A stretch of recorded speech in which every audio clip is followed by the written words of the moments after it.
you have to show up and do the work, especially if you want to be an executive that is respected and trusted. It doesn't matter if you're a man or woman. You have to do the work. You have to come prepared. And you have to show your credibility that your knowledge is paramount first, right? The second piece, I think, is like having self-awareness. What am I good at? And making sure you double down on that in any space.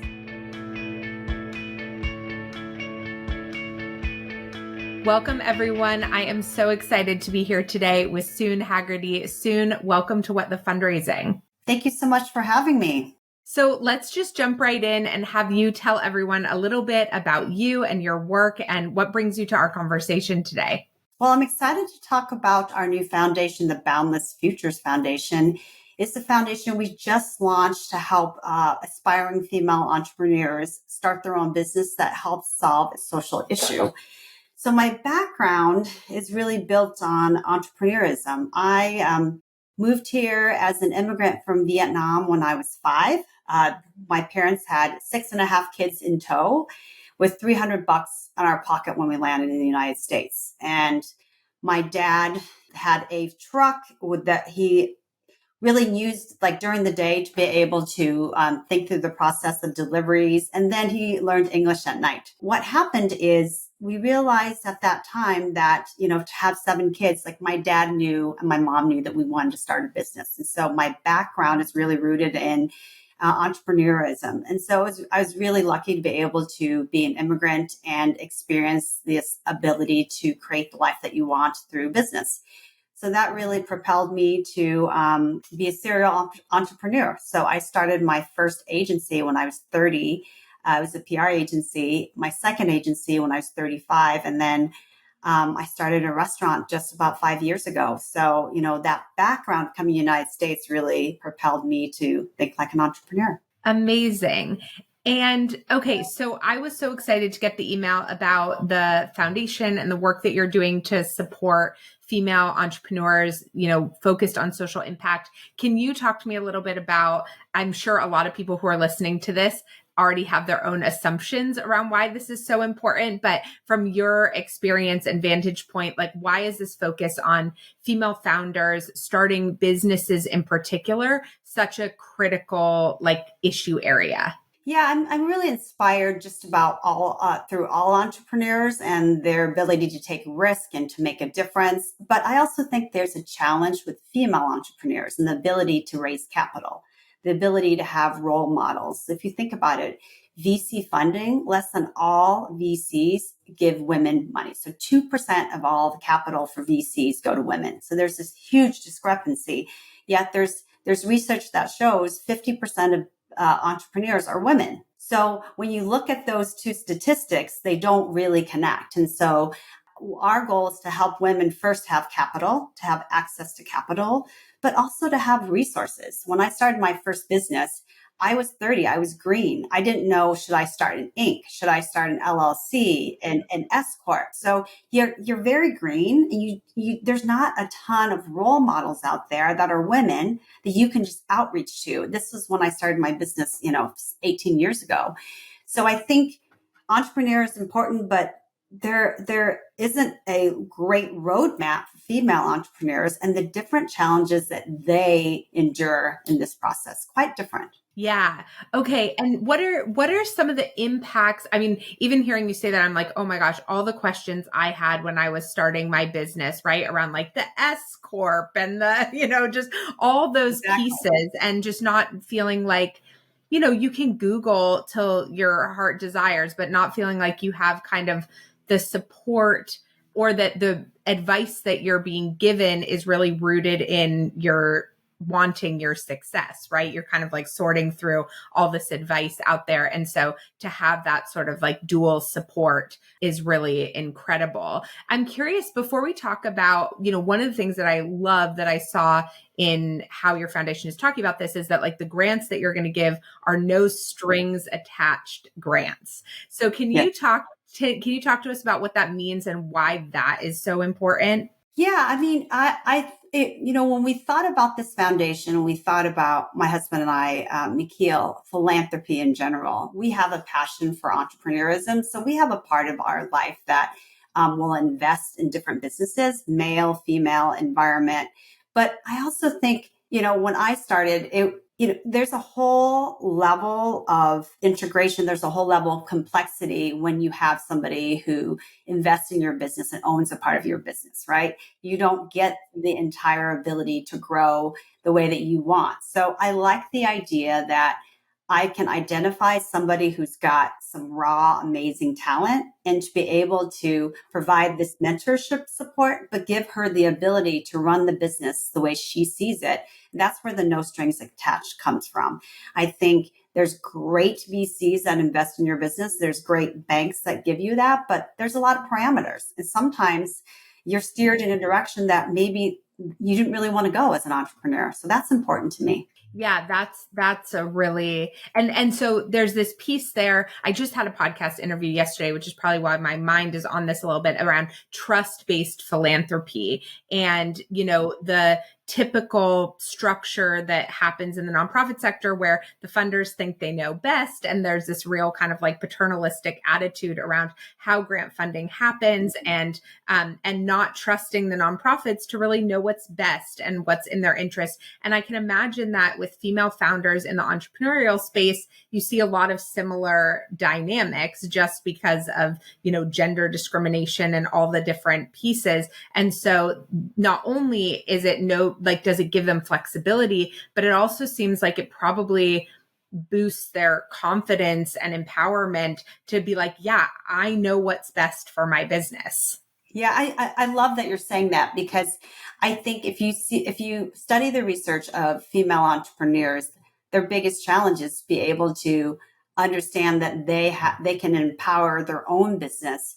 And I think it's the confidence issue. There's lots of great books like The Confidence Code. I've just finished When Women Lead. And there's so much research that really shows, especially in the VC world, that VCs have a tendency to look like their lenders and look like that group. It's generally men who want to be surrounded by others that they're comfortable with, the things that they see. And I don't necessarily know if it's against women. It's more of what they see is what they're comfortable for. So it starts to build the self-fulfilling prophecy, right?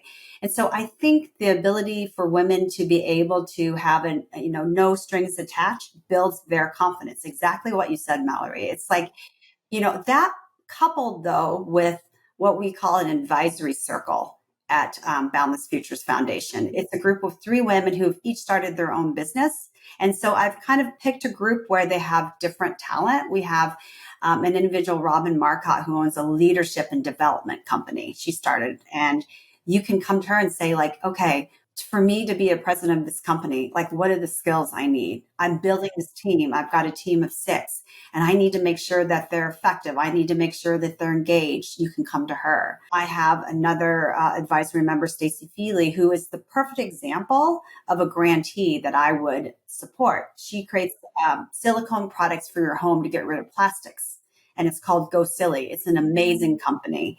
And she's this bright, engaging female entrepreneur. And then we have Jessica Sullivan, who is just wicked in the financial space. So she worked for JP Morgan. So she can help you navigate those things. So I think it's a mix between giving you the ability to make your own decisions as an entrepreneur, but then we have the network. So when you do run into an obstacle, when you want a second opinion, that's your option too. But either way, you're driving the bus. Yeah, it's so interesting. I love what you're talking about right now, because I feel like there is this really delicate space to hold between you are the boss and you should feel confident in being the boss.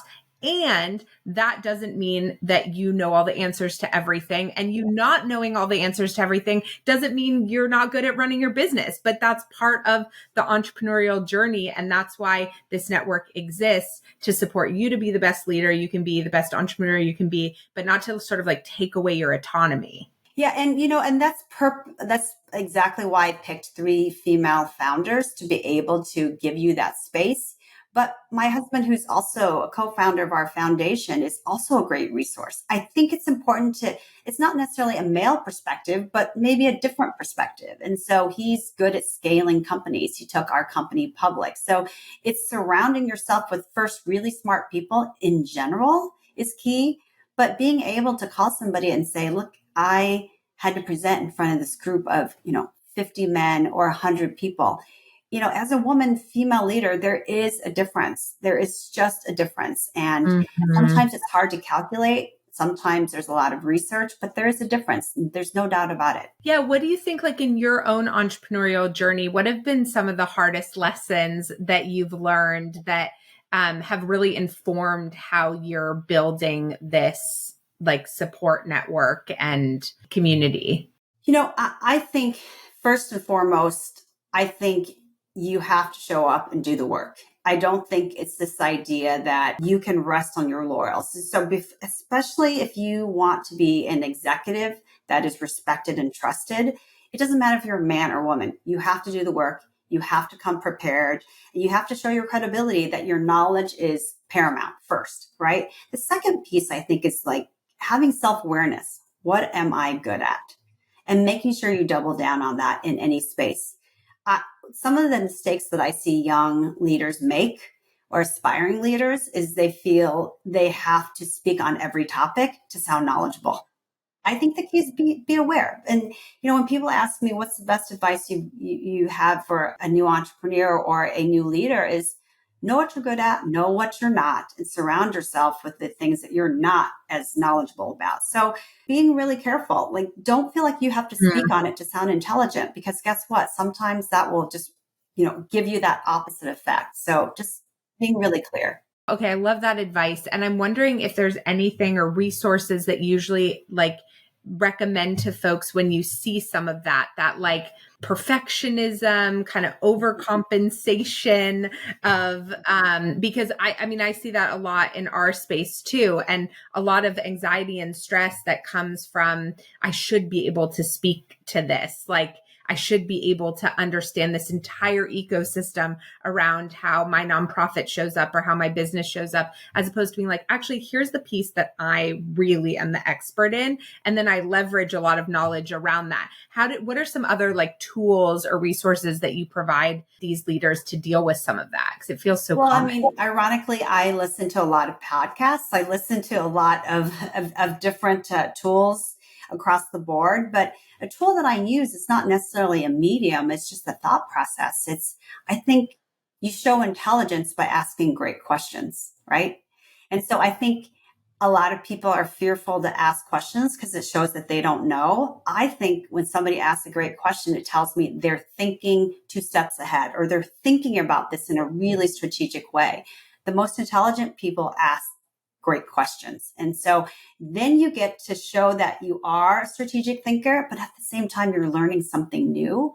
And then if I am comfortable in a space, I always articulate what I know in a thoughtful, way where it doesn't look like if you don't know this space that it's condescending. So it's like when you speak and you're knowledgeable, do it in a way where you're educating and not lecturing or sound like you're condescending. So I think it's a balance between curiosity and knowledge always. Yeah, I love that. I love that. What are some of the biggest unexpected pitfalls that you think entrepreneurs fall into? My guess is they overlap with a lot of folks starting nonprofits as well, like things they didn't anticipate that they find in their first, let's say, year of trying to get things off the ground. Well, I think when you're a new entrepreneur, you have to be okay with the ebbs and flows. Some days it's going to be like, I'm so glad I did this. And the next day you're like, why did I do this? You have to be okay with the ebbs and flows. I think the second piece, which a lot of people actually don't talk about, is when you're an entrepreneur, you are a salesperson, whether you are selling yourself or your idea all the time. It may not be literally something somebody pays for, but it's the idea. Like, I'm Mallory, I've got this podcast, and people will ask you, Mallory, tell me about you. You're selling yourself. You're selling the idea. So be okay with talking about who you are and what you do, But it doesn't need to be in a way that's self-grandizing. It needs to be in a way where it's like, let me tell you a little bit about what I do. Is there a way we can collaborate together? So I think there's a thoughtful way to do it. But, you are a salesperson. So if you're uncomfortable with it, maybe an entrepreneur might not be your best bet. You have to sell your idea. Okay. I love that we're talking about this for a few different reasons. One thing, I was just talking to a fundraiser about this today, and fundraisers often get asked, like, how much fundraising do you do? Or executive directors, like, how much fundraising do you do? And it's like, would you ever ask a business owner, like, how much, like, when do you do sales? Or like, how much of the year do you do sales? It's like, no, like all the time. Like that's what I do, That's the thing. Yeah. I mean, like if you're a fundraiser, that's what you do. But maybe the proper question is like, tell me the facets of fundraising. What are the different areas of fundraising? What are the operations? That might be maybe what they're really probably asking about. But I don't know. It's funny. When I started my first PR agency, I had a couple of clients come from my previous one. And I realized if I wanted to grow, I had to sell myself. I love this quote from Dan Pink, and it's really, nobody wants to be sold to, but everybody wants to buy. And I think that's really important. So it's about how you sell yourself. And it's that beautiful intersection between, I'm going to tell you about what I do, and I hope it fits into what you need. That's a better way to think about sales. Yes. I love that. And then so there's this other intersection, I think, between fundraising and startup entrepreneur founders that's really interesting. And you sort of said this in number one, like the ebbs and flows, right? How do you suggest folks hold and manage the anxiety that they feel or the stress they feel when they're not seeing a return on their time or energy investment, when they feel like they quote unquote should, or maybe when they're watching people around them see success faster than them? I think that's a really good question for life in general, right? I think it's not just a business. It's really about everybody tells you, and it's true, you need a solid business plan. Even with the Boundless Futures Foundation, as part of the grant process for the individual grant, we're going to ask you to submit a business plan so we can look to see how you're thinking about things. But my advice in scenarios where you're unsure, am I on the right path? Am I hitting my numbers? Is to be able to have a solid plan, but to be able to outreach to others and say, here's where I'm stuck. And I think sometimes when you're stuck, it's probably because you're too close to it. You're not seeing something unique and you're not seeing the nuances. So don't be afraid to share your business plan with somebody that you trust and somebody that has great insights to what you're looking for. And I guarantee you, if you talk to several people, one of them is going to unlock an idea that you can build upon. When I'm stuck, it's always because I'm too close to it. Yeah, it is. It's true. It's such a life challenge around. And I know, with fundraising, like so many organizations, they do see a really different amount of fundraising that happens at the end of the year, for example, versus, throughout the entire year. And so I just feel like August, September, fundraisers, executives, they are stressed, right? They are like, how am I going to do it? And then, most of the time, like they do it with flying colors, but it's like, yeah. Lots of foundations, like 60% of their revenue comes between the months of October and December. I've been on nonprofit boards. And so you kind of so what you have to do is know that that's coming, but then put your creativity around those slower months, like July, like focus your activity. It's like, owning a restaurant's the same thing. I live in Northern Michigan. So in the summer, it's gangbusters. People just love Northern Michigan. And then January, February, March is this huge lull. So you plan for the downtimes. This is where our restaurant gets super creative, right? We do these beautiful wine dinners. We celebrate other businesses. We do things to draw attention and some sales. But I think a lot of business, whether it's a business or nonprofit, it's pretty cyclical. And you know what those ebbs and flows are, to talk about that again. And so you just plan it. And again, I think it's understanding the rhythm of your business, reviewing your business plan, and then getting a different perspective. If you can kind of tap into each of those three areas, I think you have a pretty good solid foundation for growth. Yeah. Yeah, I love that. And I know, being involved in the nonprofit sector, and even I think your restaurant like has a charity giving component to it as well. I'm curious, like, how do you think about the intersection of entrepreneurship and the nonprofit sector, or even like the role you feel like the sector plays in your own kind of identity and orientation? Well, I'd love that you asked that because my passion is really purpose and profit together.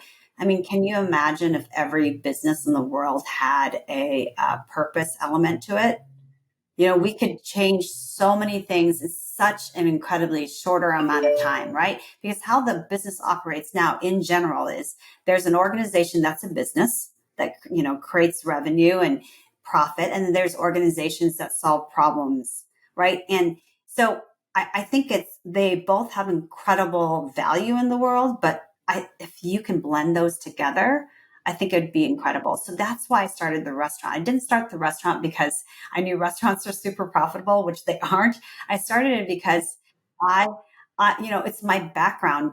I started the Good Bowl as a way to thank the U.S. for taking me in as Vietnamese immigrants. So that was first a thank you to the U.S. And so that's why we donate $1 per bowl to charity. But it's both a business that makes money and gives back or contributes to society. So I love those two together. And I actually think that businesses and nonprofits don't work closer enough. They don't work closely enough. They operate very differently. And sometimes they're even at odds, which I find not very productive. Yeah, I mean, I think the way you talk about business and partnership is very similar to how I talk about fundraising and partnership, right? Which is, in the same way, even what you were saying with sales and the Dan Pink quote that you gave, right? That for me, it's not about, finding someone you can convince to do something they don't want to do. It's finding people who are ultimately want to create the same world as you, the same community as you, have the same impact as you. And then you're combining your different assets and skills to help achieve those shared goals. Yeah. I mean, I think it's, all around just being crystal clear. What is the impact you want to make in the world? And I don't care if you're a CEO of a profit company, you're head of a nonprofit, or you're trying to merge both worlds. Just be crystal clear on what you're trying to achieve. And guess what? You can't achieve everything. But I do think like, what's the first thing you think about that excites you in the morning, on a daily basis? And that's really your passion. I love that. Okay, where can folks go to learn more about you and the foundation and get in touch if they're interested or feel like they might be a good fit? It's boundlessfutures.org, and we have all the social media channels that are super fun. We're on LinkedIn, we are on Instagram, and we are on Facebook. Amazing. Any other question that I didn't ask you that I should have asked you, or anything you want to leave listeners with today? Well, first I want to say thank you for all the work that you're doing. I'm excited to be able to learn as we grow. I'm excited to be able to continually have the conversations about purpose and profit. I think it's really important for them to live together versus separately. And I hope that people will find value in that. And I'm excited to continue these conversations. Yeah, thank you so much. I'm so grateful for the way you're supporting the ecosystem around purpose, and really grateful for all the wisdom that you shared with everybody today. Thank you, and I'll talk to you soon. Thank you so much for your time, Mallory, and thank you for all the work you're doing in this space.